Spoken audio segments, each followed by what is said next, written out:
마음 자세가 무모해야 돼요. 무모해야 돼요. 나는 항상 맨 땅에 헤딩만 하고 오네. 그래도 계속 공부할 수 있어야 돼요. 그런 사람이 결국은 넘어서고 결국은 공부가 되게 돼 있어요. 효율적인 마음 자세인 사람은 결국은 안 되게 돼 있어요. 딱 막히게 돼 있어요. 그러니까 근데 세상에서는 열심히 효율적으로 살고 공부할 때는 그거 없어지고 그거 가능해요? 가능할 것 같아요? 안 가능해요. 그죠? 그 마음이 그 마음이니까. 그래서 공부 여러분들이 자기 마음의 감옥에서 자유로워지고 싶은 사람들은 세상에서도 그런 마음이어야 돼요. 그 마음이 그 마음이고 그 마음 갖고 공부하는데 뭐 그 마음이 따로 있지 않잖아요. 세상 사는 마음하고.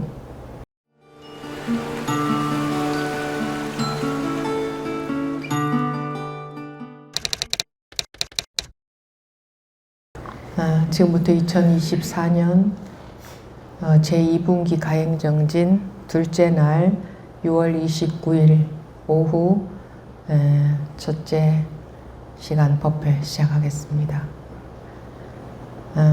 여기 이름 신청하신 분들 나오십시오. 그리고 하지 않은 분들도 원하는 분들은 대기석에 나와 계시면 되겠습니다. 뭐 저한테서 더 들을 법문이 뭐가 있겠어요. 법문이 모자라서 공부가 안 되는 게 아닌데 자꾸 듣기만 하면 뭐 하겠습니까? 어제 저녁에 3시간, 어제 저녁에 2시간 반, 오늘 오전에 2시간 반. 그러니까 오늘 오후 그리고 저녁 이제 그리고 마지막 날 내일 법회가 남았는데 평소 때는 비대면으로 참여하는 분들이 화상으로 참여하는 분들이 더 많고 또 이렇게 시간이 길게 할 수가 없으니까 이런 기회에 좀 더 그런 쪽으로 한번 진행을 해보도록 하겠습니다. 이름표 돌리시고 네 말씀하십시오. 마이크가 잘.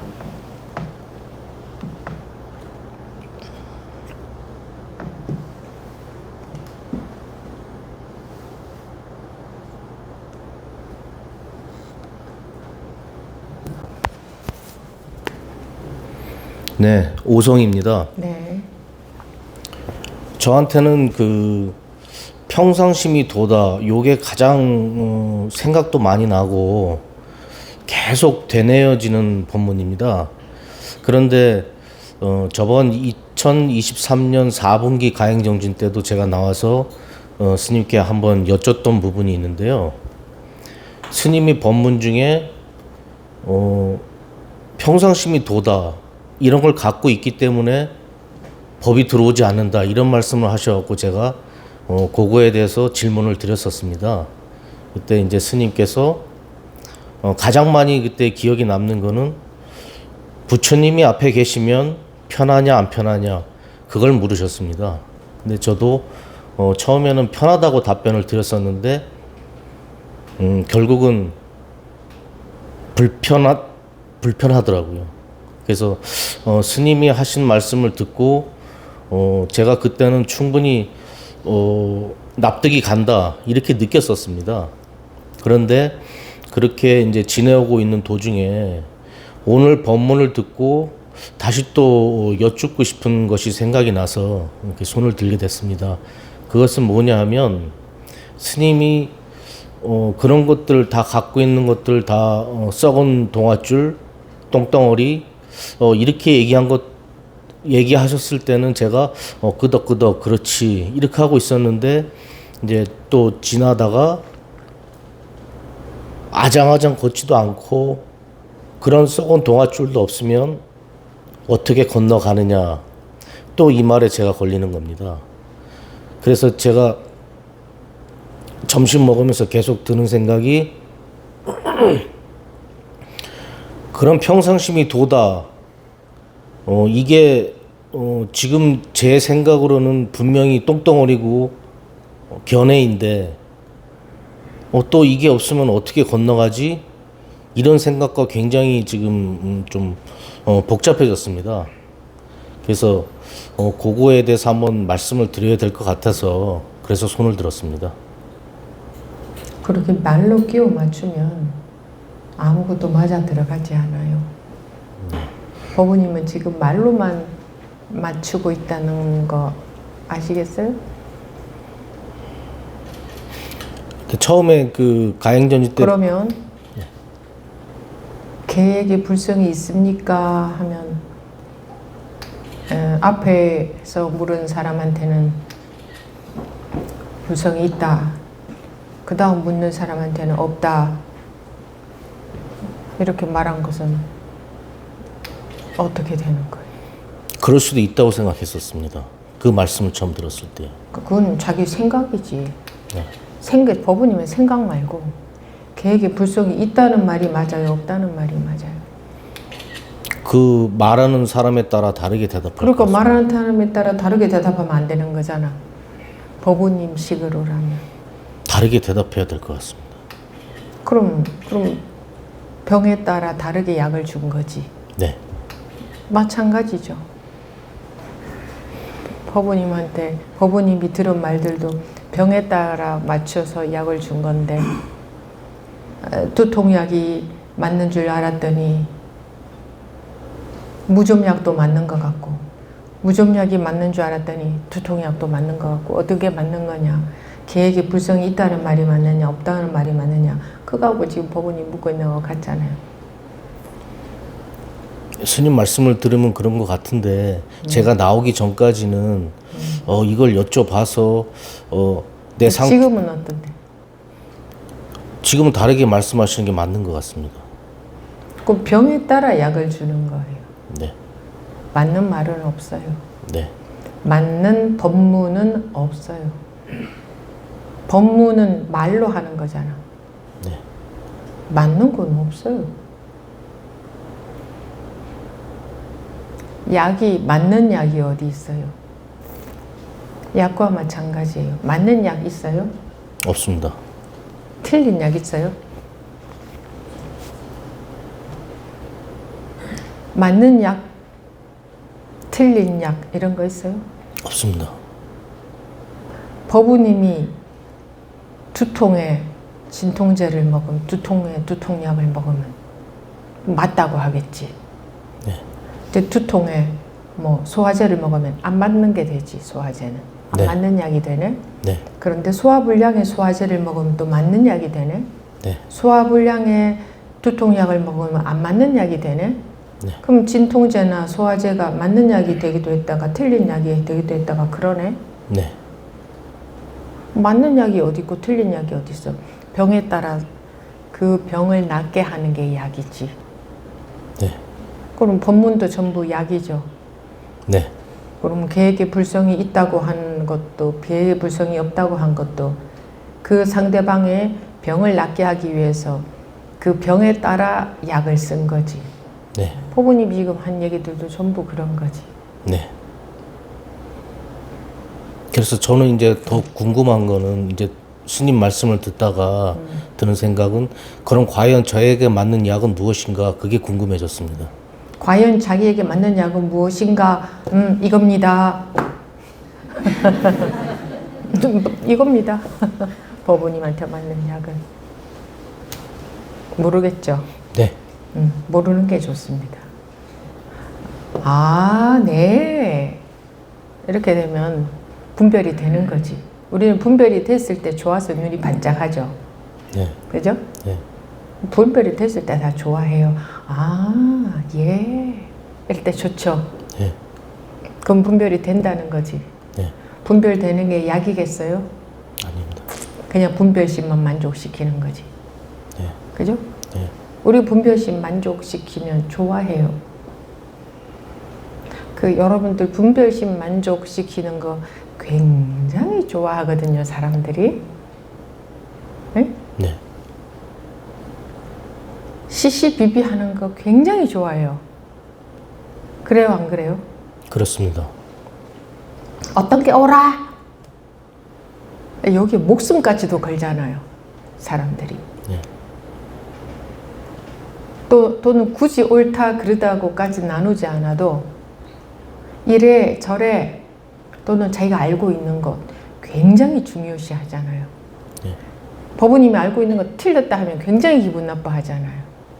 그 다 틀렸다 이러면 기분 나빠하잖아요. 네. 굉장히 기분 나빠해요, 사람들이.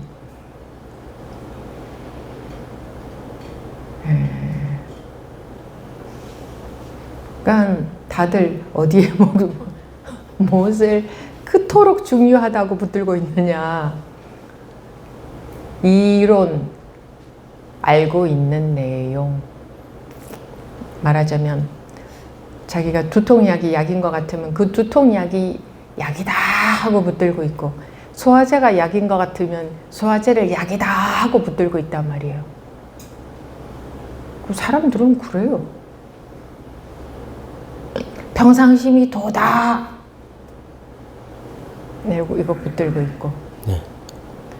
그러면 평상심이 도면, 자 봅시다. 말로 한번 짜 맞춰 봅시다. 일체의 색이 공하죠. 네. 그러면 평상심이 도다라는 건 색이에요, 아니에요? 색입니다. 그럼 그것도 공하네. 그죠? 색이니까. 네.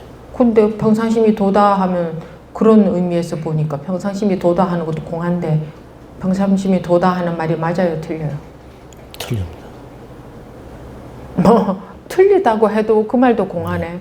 네. 그럼 도대체 어떤 말은 맞아? 일체의 색이 다 공한데 어떤 말은 맞아요? 맞는 말이 없습니다. 맞는 말이 없다는 말도 공하네. 그렇지 않아요? 그죠? 맞는 말이 없다는 말도 공한 거잖아. 그건 몰랐습니다.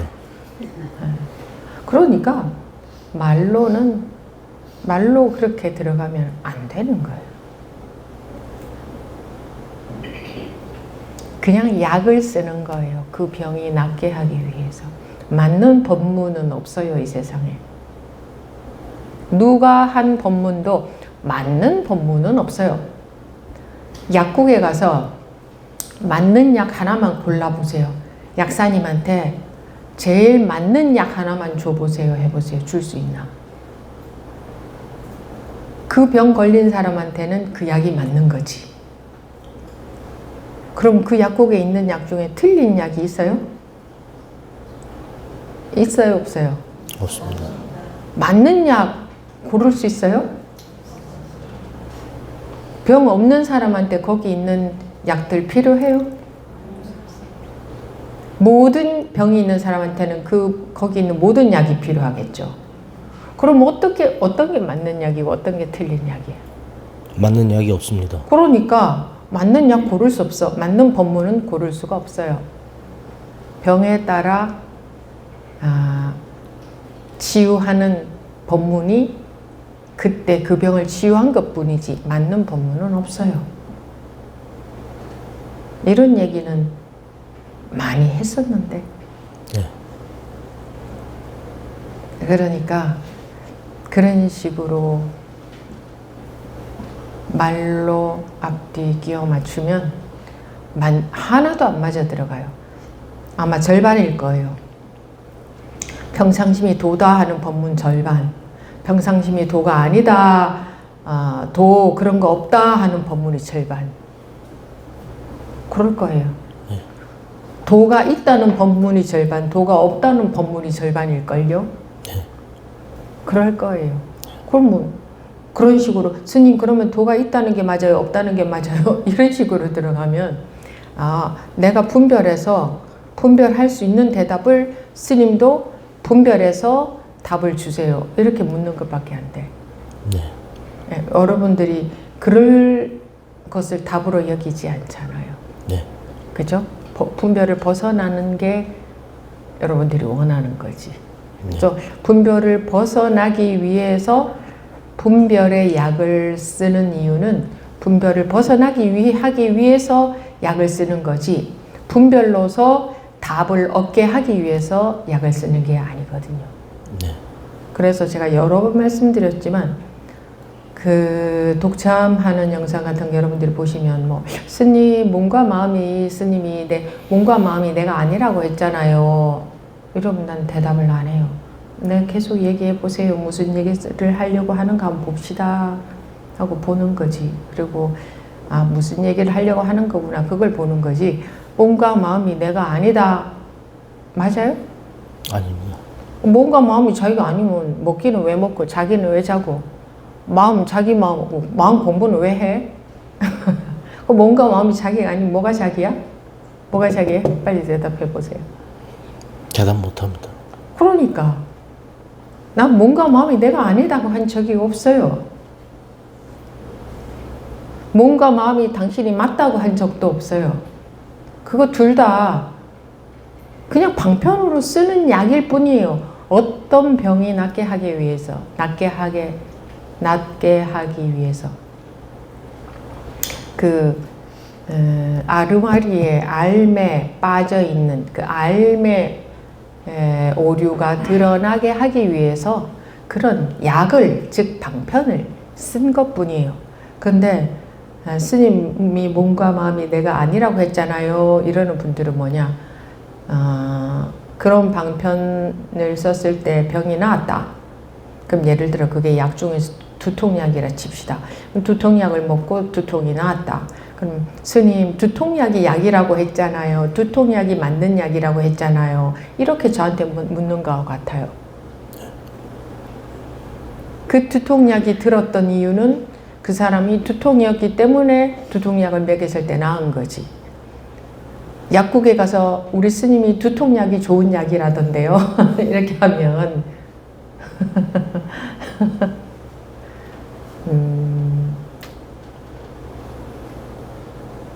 그래서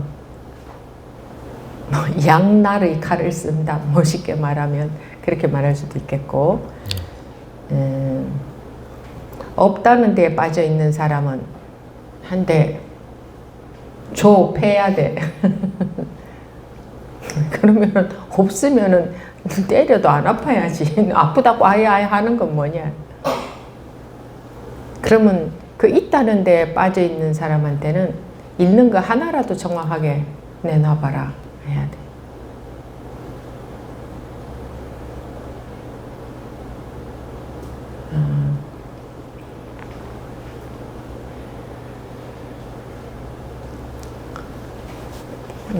공하다는 데에 빠져 있는 사람한테는, 공한계 법이라고 알고 있는 사람한테는 거기서 깨어나게 해줘야 되고, 공하지 않다, 공하다는 건 말도 안 된다고 하는 사람한테는 공하지 않은 거 있으면 하나라도 내놔봐라, 이렇게 약을 쓰는 거예요.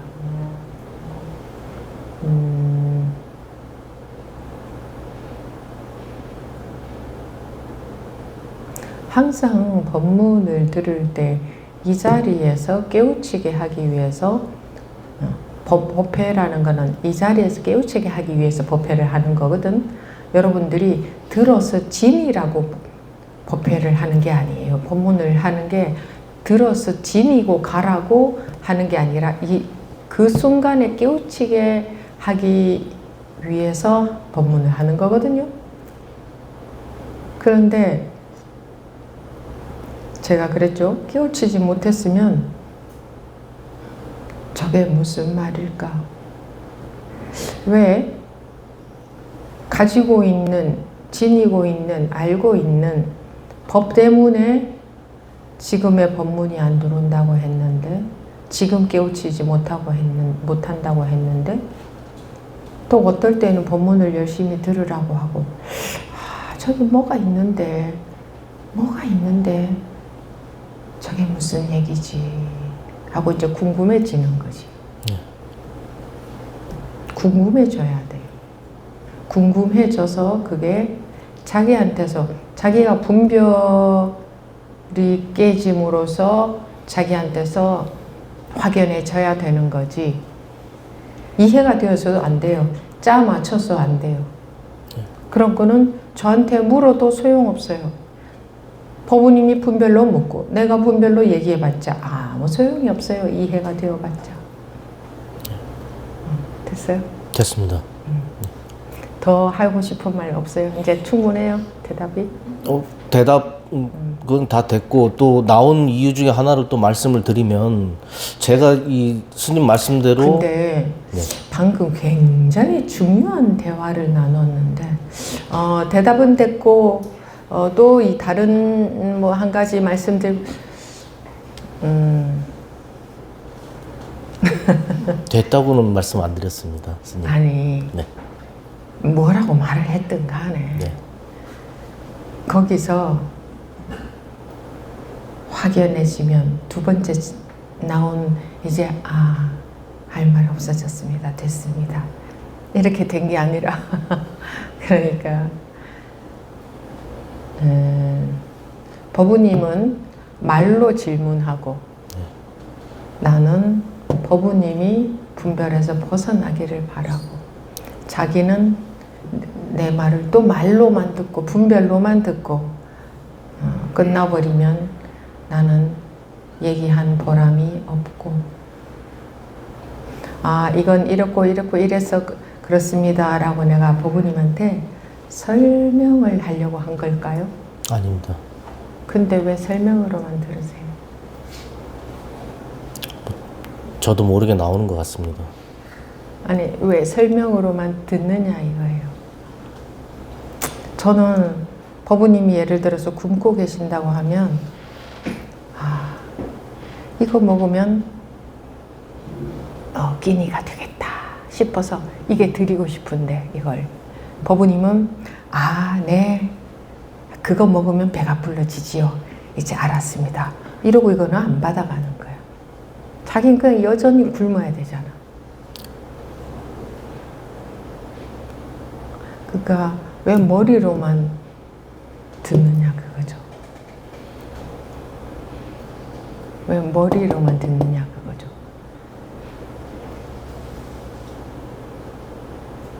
이것도 법부님한테 화두가 될 수 있겠네. 네. 머리로만 듣는다. 그럼 어떻게 해야 되는 거지? 이렇게. 네. 그런 마음 들었어요? 네, 들었습니다. 그럼 충분하지. 네. 머리로만 듣는다. 머리로 들으면 안 되는데 자꾸 머리로 들어지네요. 이거는 X. 내가 머리로만 듣고 있다고? 그럼 어떻게 해야 되는 거지?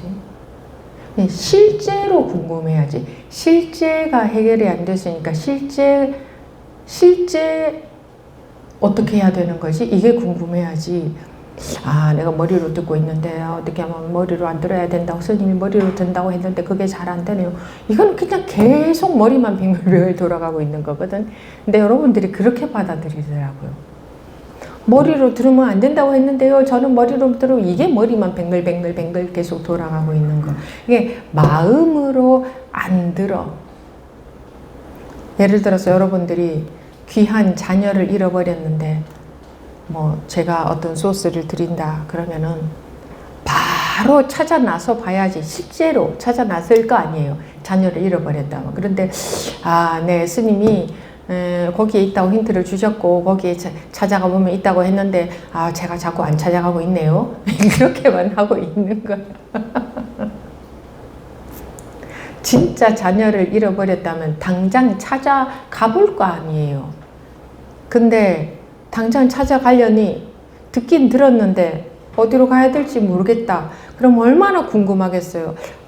듣긴 들었는데 어디로 가야 된다는 거지. 이게 얼마나 궁금하겠어요. 안 그래요?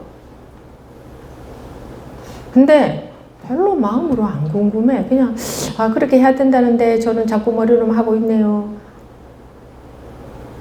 여러분들이 자녀를 잃어버려도 그러겠어요? 아, 제가 스님이 소스를 힌트를 주셨는데 뭐 잘 모르겠어서 안 찾아가고 있네요. 제가 자꾸 그러고 있네요. 이런 소리가 나오겠냐고. 얼마나 궁금하겠냐고.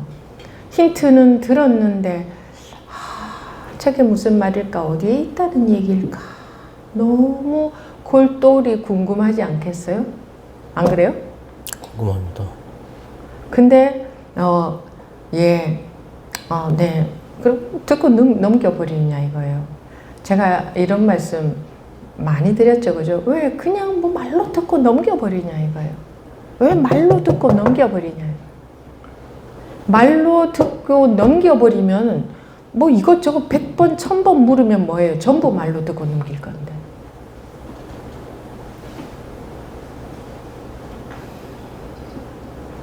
그러면 그럼 어떻게 해야 되는 거지? 이게 지금부터라도 그게 진심으로 궁금하면 가능성이 있어요. 근데 나는 뭐 말로만 듣고 넘기네 그렇게 하면 안 되는데 어쩌고 이렇게 가면 가능성이 또 없어요. 진심으로 궁금하면, 진심으로 답답하면 이 차이를 알겠어요? 알겠습니다.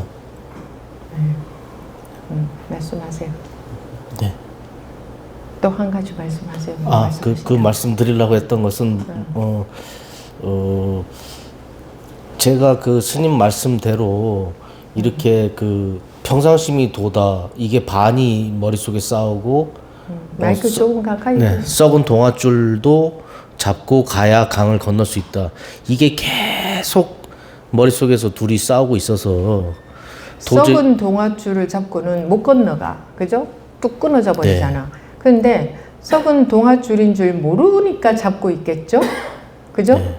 안 썩은 동아줄인 줄 아니까 사람들이 다 잡고 있어요, 법을. 근데 그거를 잡고 가다가 막혀. 못 넘어서. 그게 썩은 동아줄로 안 보이기 때문에 그걸 잡고 가거든. 그러다가 그 분별심이 한계에 이르렀을 때 이 썩은 동아줄이 뚝 끊어진다, 뭐 비유하면. 그럴 때에 내가 이걸 내 아르마리로 잡고 있었는 내가 그때서 보여지는 거지. 그러면 그것도 안 잡고 가면 뭐 하는 줄 아세요? 그냥 가만히 앉아서 머리만 돌리고 있어요. 그러면 한계에도 못 부딪히잖아. 한계에 부딪혀야, 그 분별심이 한계에 부딪혀야 그 분별심이 더 이상 못 견디고 와해가 되지. 그런데 이제 제가 그랬죠. 가장 나쁜 게, 공부할 때 가장 나쁜 자세가 해보지도 않고 앉아서 머리로 다 재해가지고 그런 거는 썩은 동아줄이라 그랬지. 그러면 그런 거 안 잡아야 되겠네. 머리로 다 하는 사람들. 그러면은 그럼 또 이거라도 잡고 가야 된다고 했는데 그러면 어떻게 되는 거지? 잘 들어보세요. 제가 그렇게 말하지 않았어요. 다 아까도 충분히 말씀드렸어요. 그렇게 갈 수밖에 없을 것이다. 우리는 공부하는 사람들이 분별 속에서 공부할 수밖에 없다. 그래요, 안 그래요? 여러분들 분별 속에서 공부하고 있죠?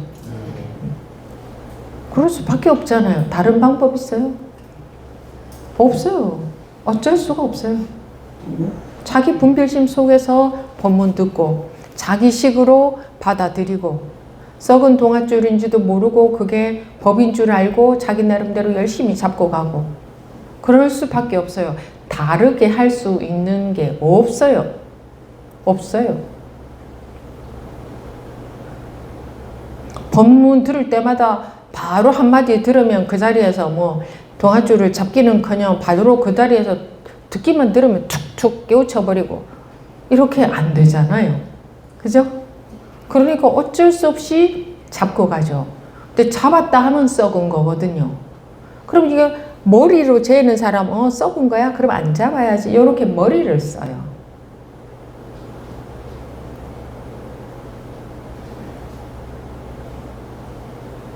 근데 다른 길이 있냐고요.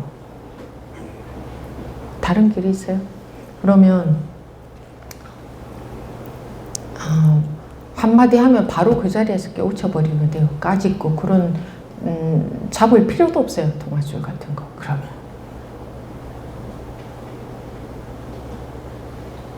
제 말 다 알아들으세요? 네, 알아듣고 있습니다. 무슨 얘기를 하는 거죠? 제가 그것들을 다 머리로 하고 머리로 쓰지 않으면 다 썩은 동아줄인데 어차피 말하는 것들은 그렇지만 그것도 잡지 않으면 어떻게 건너갈 수 있느냐. 그러면 그런 아무것도 법부님들이 시도해 볼 수가 없잖아요. 그거는 뭐하고 같으냐면 아기들이 걸음마 배울 때 일어서려고 하는데 쿵 엉덩방아 찍고 일어서려고 하는데 쿵 엉덩방아 찍고 여기도 부딪히고 저기도 부딪히고 하는 아기를 옆에서 딱 보면서 저거 서지도 못하고 일어서려고 하는데 쿵 넘어지고 온데 다 받치고 저러네. 나는 안 부딪히게 앉아 있어야지. 이러고 있는 아기하고 같아요. 그렇게 하면 걸음마 언제 배워요? 그죠? 앉아서 이제 머리만 쓰고 있는 거지.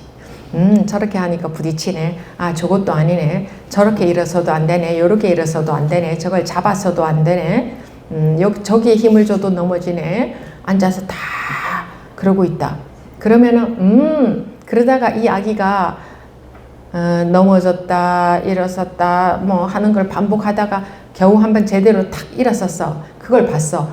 저렇게 하니까 안 넘어지네. 그러면 나도 이제 저렇게 일어서야지 하고 탁 일어서려고 하면 자기가 본 대로 알은 대로 파악한 대로 싹 일어나져요? 안 돼요.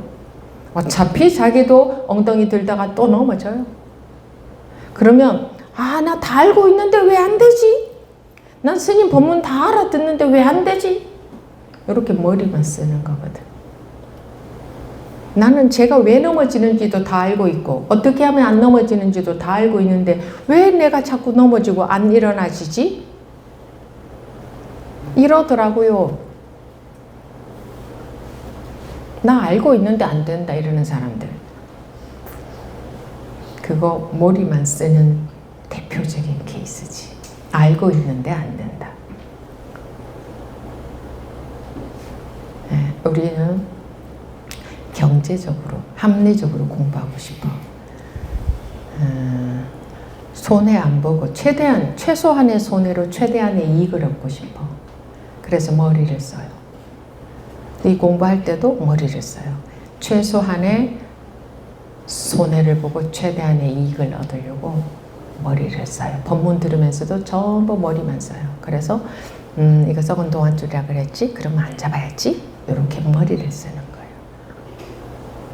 손해 보는 게 싫어서 손해 어떤 면에서든 간에 손해 보는 게 싫어서 딱 이익만 딱 잡으려고 딱 틀린 거 다 안 하고 맞는 거 하나만 딱 잡으려고 그죠?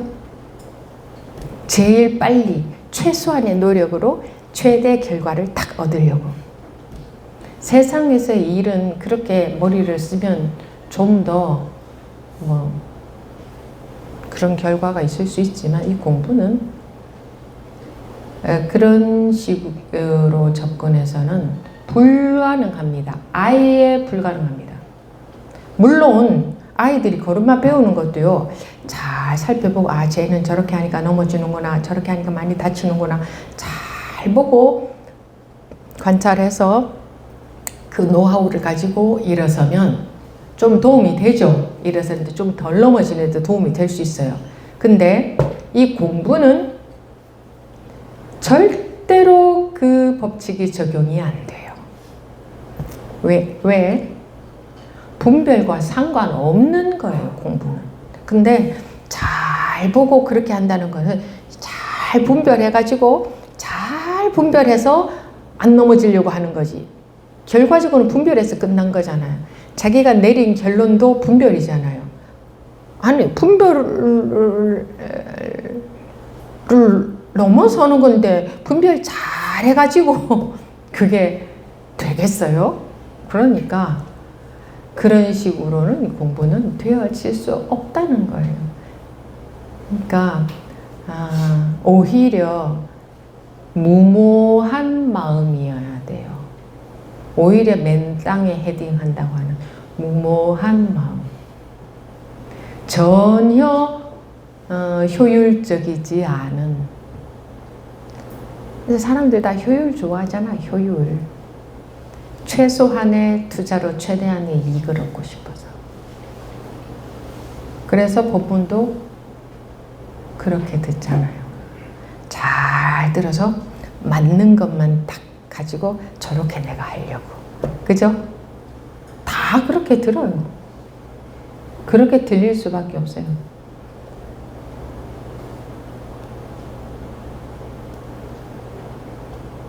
왜 무슨 얘기 들으면 벌떡 일어나서 뛰어나가는 사람 있죠. 바로 행동에 옮기는 사람. 차라리 그런 식. 앉아서 머리로만 재고 있고 저 다 살펴서 나는 절대로 최소한의 투자로 최대한의 이익만 얻어야지.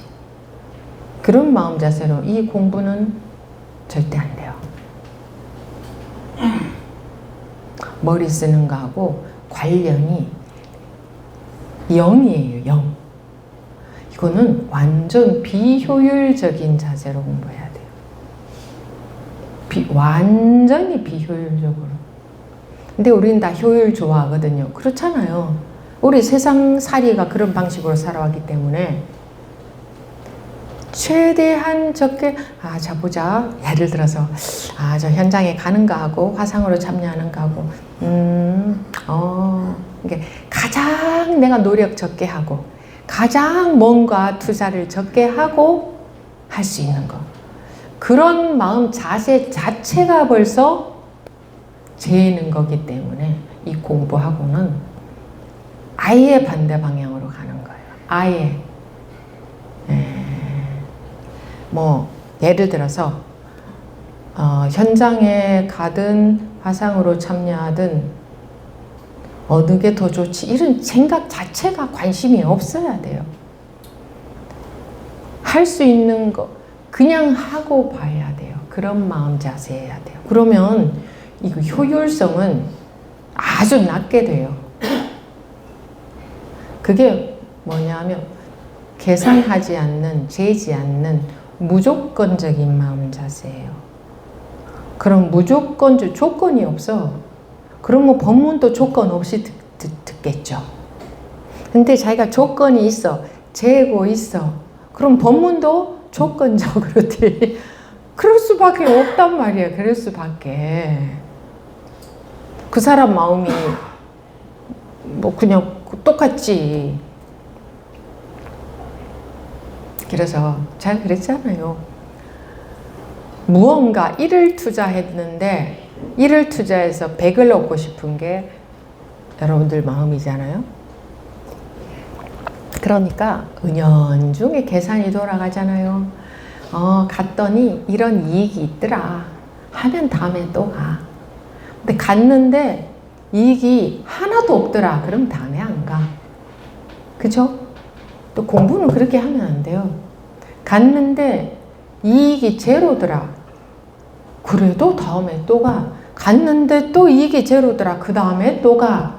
요런 마음 자세여야 이 공부를 할 수 있어요. 절대로 효율적인 마음으로는 안 됩니다. 내가 100을 투자했는데 결과는 제로더라. 그래도 할 수 있는 마음이어야 돼요. 근데 100을 투자하지도 않아. 한 3쯤 투자하고 결과는 20, 30, 50이길 바래. 그 마음 자세가 그런 건 뭐예요? 자기가 마음이 벌써 나는 그 열심히 분별로서 그 효과적인 결과를 원하고 있는 마음이야. 근데 어떻게 무조건적인 법문이 들리겠어요? 법문은 가르지 않고 조건이 없잖아요. 불이잖아요.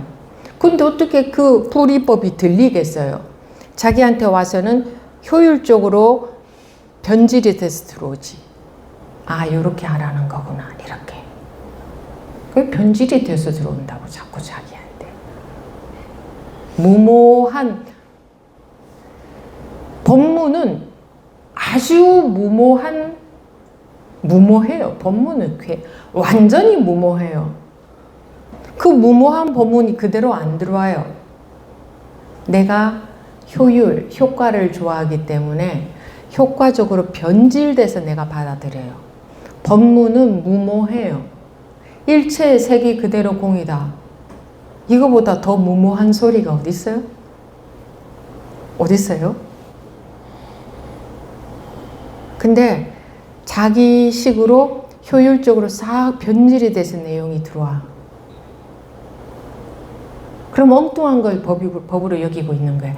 말은 색이 공이다 이렇게 말하면 또 실제로는 거기에 그 내용을 자기식으로 변질시켜서 받아들여서 법으로 지니고 있다고요.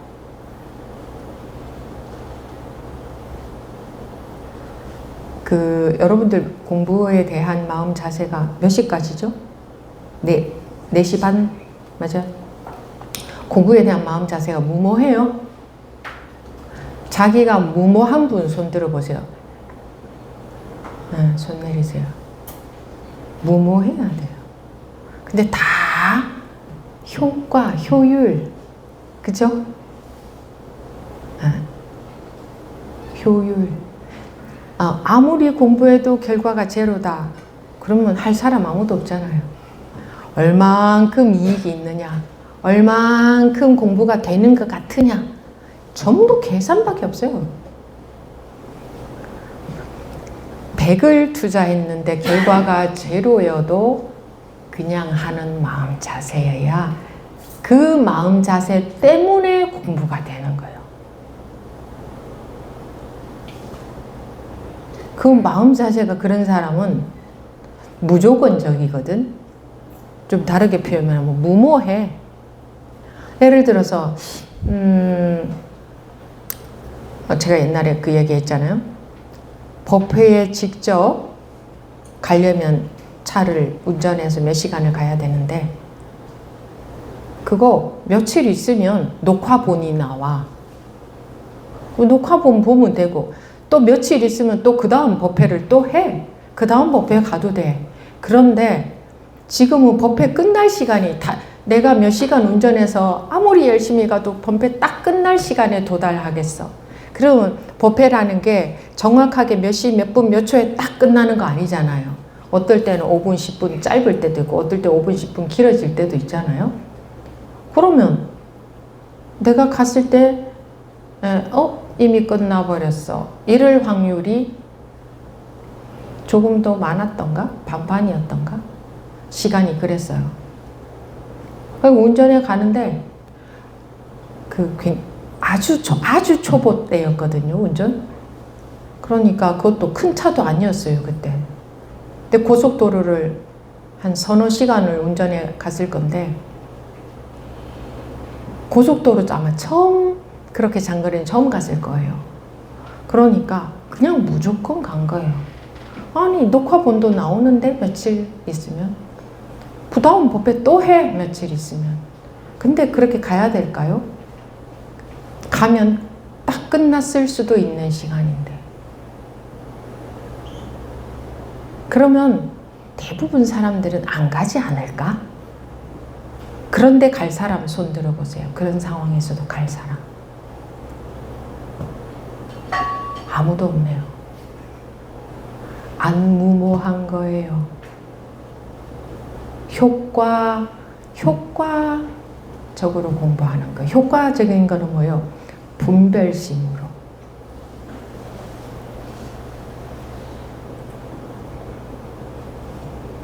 옆에서들은 다 여러분들이 계시면 말리겠죠. 야, 너 그 운전 경험도 없고 그런데 갔으면 끝날 확률도 많아. 근데 지금 꼭 운전해서 그걸 꼭 가야 되느냐. 녹화본 나오잖아. 또 며칠 있으면 또 법회 하잖아. 그 법회. 여러분들 같으면 다 그렇게 생각할 것 같아요. 응? 그래요? 가면 시간이라도 한 30분이라도 30분 남아있어도 갈 사람 몇 명 될지 모르겠어요.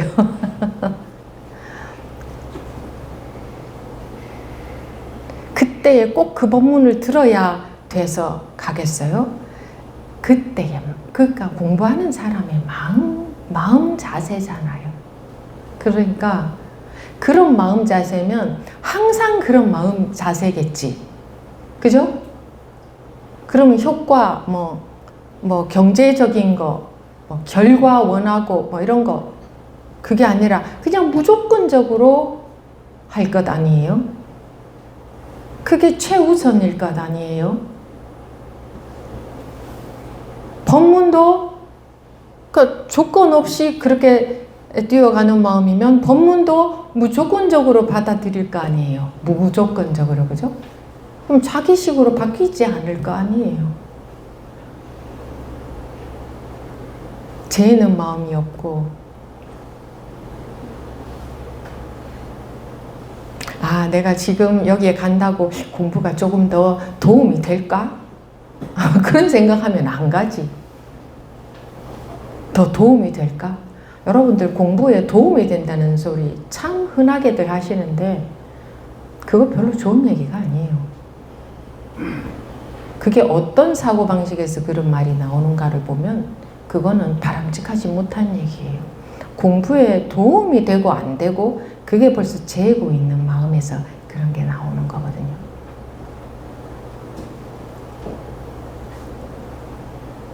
아, 여기 가면 내 공부에 도움이 되겠지라는 마음 전혀 없었어요. 그냥 간 거예요. 그냥 아무 조건 없이. 이런 마음 자세여야 돼 하고 간 게 아니고 이래야 돼 라서 한 게 아니고 그냥 무조건이었지. 자기 마음이 무조건이어야 법문도 무조건으로 들어오는 거예요. 그리고 법문을 들었을 때도 무조건 믿어지고 내가 조건을 들이대지 않잖아요. 그냥 그렇다 그러면 콩을 파치라 그러면 콩을 파치랬지. 그냥 그대로 파치돼 버리는 거지.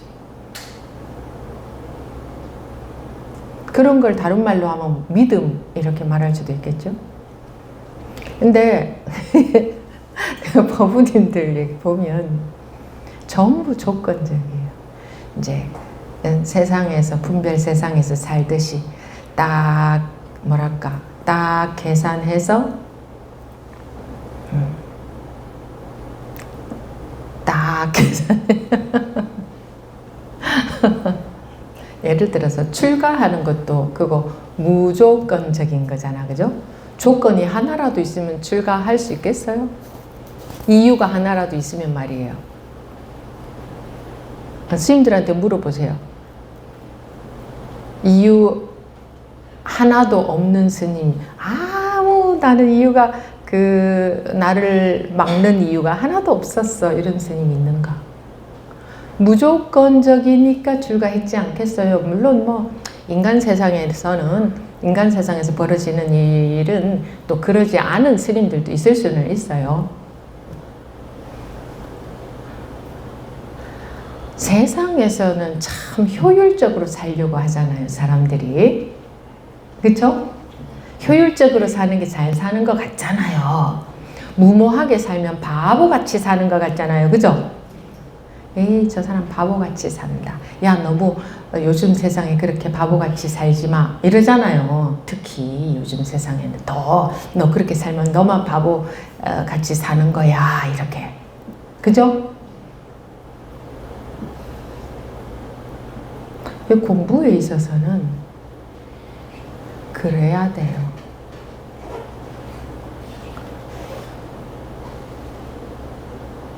기가 막힐 정도로 그래야 돼요. 그렇게 딱 효율적인 마음으로는 그게 분별이잖아, 그죠? 법문이 그대로 들어올 수가 없어요. 자기식으로, 자기도 모르게 자기식으로 싹 바뀌어버려요. 그래서 무모한 마음이어야 된다. 완전히 비효율적인 마음이어야 된다. 야, 너 뭐 그렇게 해? 야, 그렇게까지 하지 마. 뭐 그렇게 해야, 그렇게까지 뭐 해야 되냐? 그런 말이 홀라, 나 그런가? 내가 너무 뭐 그렇게까지 하고 있나? 자기 마음이 거기에 속아버리는 거야. 자기가 그런 마음에 속을 하니까 속는 거예요. 그렇지 않으면 옆에서 뭐라고 해도 아무 소리도 귀에 안 들어와요. 아무것도 공부에 있어서는 바라는 게 없어져야 돼요. 근데 바라는 게 없어지기는커녕 법회장에 와서조차 뭔가 조금이라도 시비가 되고 뭔가 조금이라도 이것저것이 보이고 뭐 이건 왜 이래? 저건 왜 저래? 응? 반찬은 왜 뭐 요렇게 주지 왜 저렇게 줘?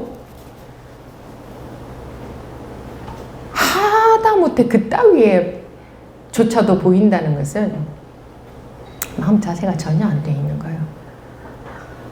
예를 들어서 법회장에 갔는데 어떻게 해서 밥이 떨어져서 내 앞에서 나만 남겨놓고 밥이 떨어져서 밥이 없어. 그런 따위에는 관심도 없어야 돼요. 예를 들어 그랬다 칩시다. 그런 따위에는 저도 다 법문들으러 다녀보고 해봤어요. 그런 따위는 전혀 관심도 안 가요. 그냥 마음이 공부에 꽂혀 있으면요. 마음이 법문에만 꽂혀 있으면 그 이외에는 아무것도 눈에 안 보여요. 관심이 없다 이 소리예요. 이러든 저러든 상관이 없다 이거예요. 이러든 저러든 밥을 주든 안 주든 뭐 이렇든 저렇든 마음이 그 정도로 꽂혀 있어야 한 구멍을 파 들어가는 게 되지. 한 삽 뜨려고 하다가 사방팔방이 다 보이고 내 머릿속에서는 효율성만 돌아가고 어느 천년에 한 삽 뜨겠어요. 가면 갈수록 사람들이 아주 효율적으로 살려고 하는데 여러분들 세상에서의 삶도 한번 보세요. 각자 자기대로는 굉장히 효율적으로 산다고 하지만 여러분들이 또 이렇게 사람들을 볼 적에 굉장히 효율적으로 사는 삶이 그렇게 좋아 보이던가요? 정말 좋아 보이던가요, 그게? 나도 저렇게 살고 싶어. 그렇게 보이던가? 아니에요? 그렇게 보여야 되잖아. 그토록 효율을 좋아한다면. 좀 전혀 비효율적으로, 제가 말하는 비효율적인 것은 자기 덜 챙기고 누가 알아주지도 않는데, 아무도 알아주지도 않는데 자기 덜 챙기고, 그거 비효율적으로 보일 거 아니에요. 그런 사람이 에이 저 바보같이 사네, 나는 저렇게 안 살아야지, 정말 그런 마음이 들던가, 그런 사람 볼 때? 그게 정말 비효율적인 삶일까? 여러분들은 어떨 때 마음이 움직여져요?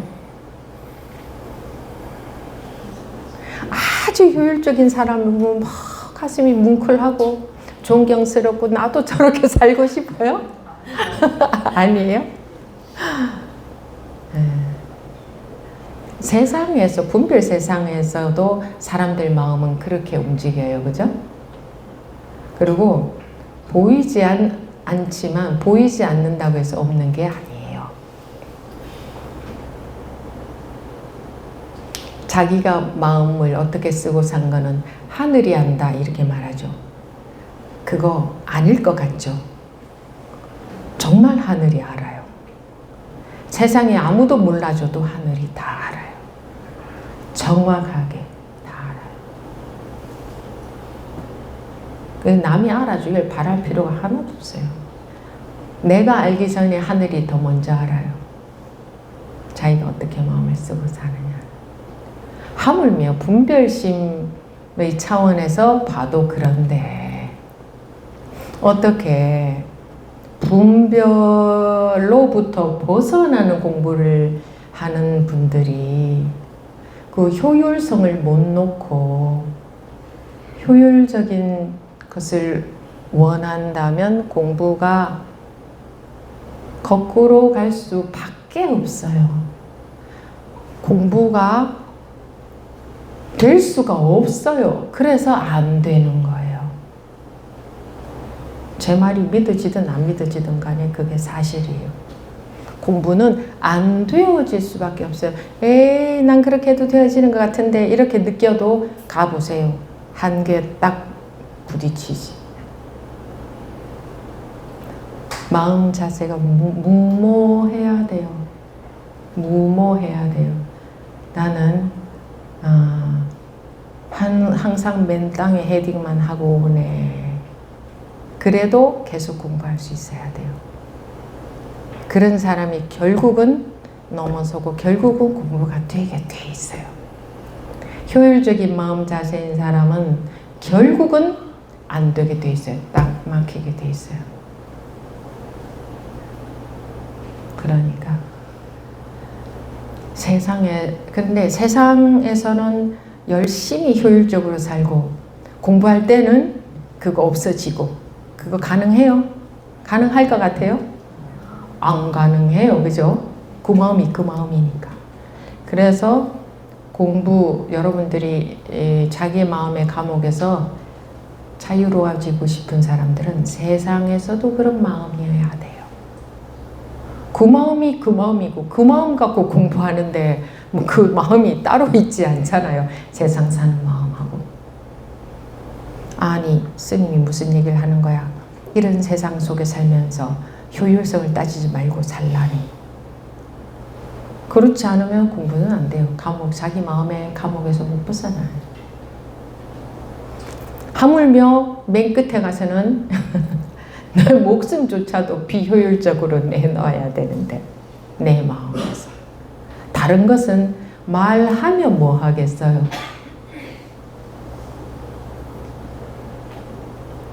근데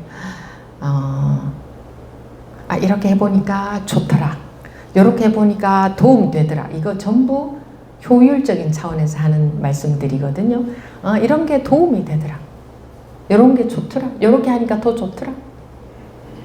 사실은 화상 참여하는 것보다 현장에 가는 게 훨씬 좋더라. 이렇게 말하는 분들이 있는데 그거조차도 없어야 돼요. 좋든 안 좋든 그 생각 자체 없이 무조건 가는 마음이어야 돼요. 무조건 할 수 있는 한은 무조건 하는 마음이어야 돼요. 그게 무조건적인 마음이거든요. 근데 마음 자세가 그렇지 않아도 공부가 될 것 같죠? 될 것 같죠? 그래도 되면은 참 좋겠어요, 진짜.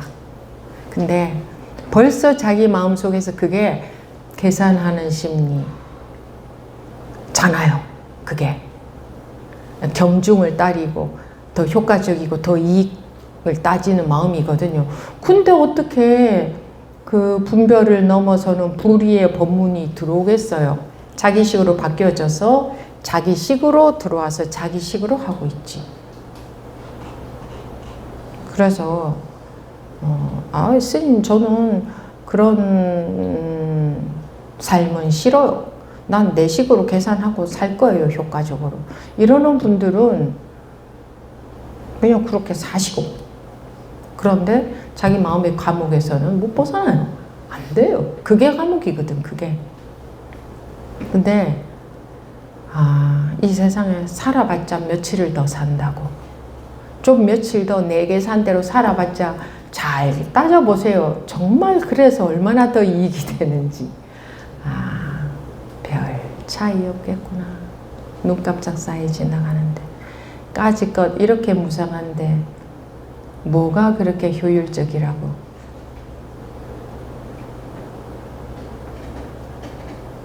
그게 이제 관찰이 되어지면 그런 쪽에 자기도 모르게 비중이 자꾸 얕아지겠죠. 비중 옅어지겠죠. 그렇게 저절로 옅어져야 되는 거지. 아, 스님이 무모하게 공부해야 된다는데 저는 무모한 마음이 잘 안 돼요. 이거는 내가 내 마음을 그렇게 조정하고 싶은데 내 마음대로 안 돼요, 이 말이거든. 그렇게 해서는 마음이 바뀌어지지가 않아요. 왜 법문이 안 들어와? 왜 법문이 왜곡되게 들어와? 왜 머리로만 들려? 왜 나도 모르게 헤아리기만 하고 있어? 왜? 그 마음으로 하기 때문에. 세상에서 재고, 효과, 효율 생각하고 그런 자세로 하기 때문에 법문은 그거 아니야 라는 법문을 하고 있는데 나는 아니야 난 요런 자세로 공부할 거야 하면 이 법문이 들어와요? 들어올 수가 없잖아요. 이거하고 서로 다르니까 들어올 수가 없잖아요. 말하자면 물과 기름처럼 들어올 수가 없어요. 아, 스님 왜 법문이 그럼 어떻게 하면 들어올까요? 계속 이런 얘기를 하고 있잖아요.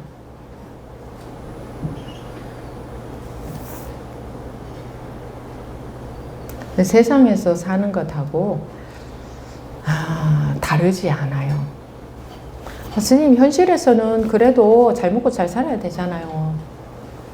현실에서 내가 잘 먹고 잘 살아야 되는 마음이면 그냥 공부를 안 하면 돼. 그냥 잘 먹고 잘 사는 것에만 치중해서 살면 돼. 그죠? 왜? 공부는 불가능해. 공부는 뭐예요? 이 분별심 때문에 육도윤회를 한다고 했지. 그게 감옥이다, 지옥이다 그랬잖아. 그게 싫어. 그래서 하는 건데, 그러면 양자간에 태기를 할 수밖에 없어요.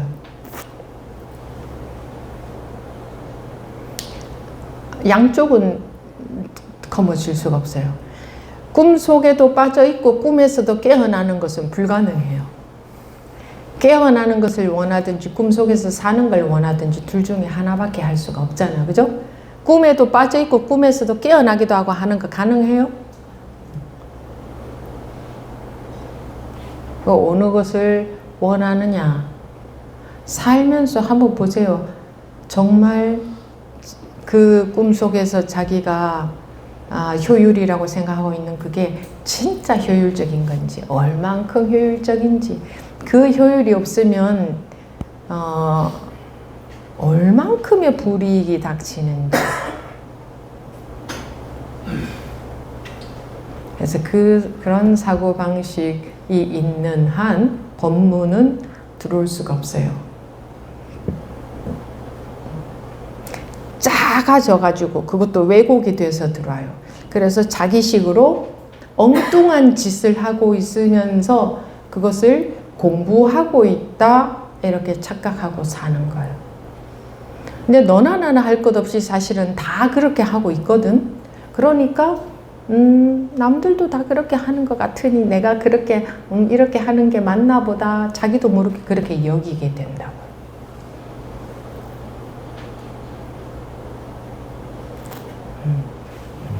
모두 다 대동소이할 거예요. 네. 다 말씀드렸습니다. 네. 네. 네. 네.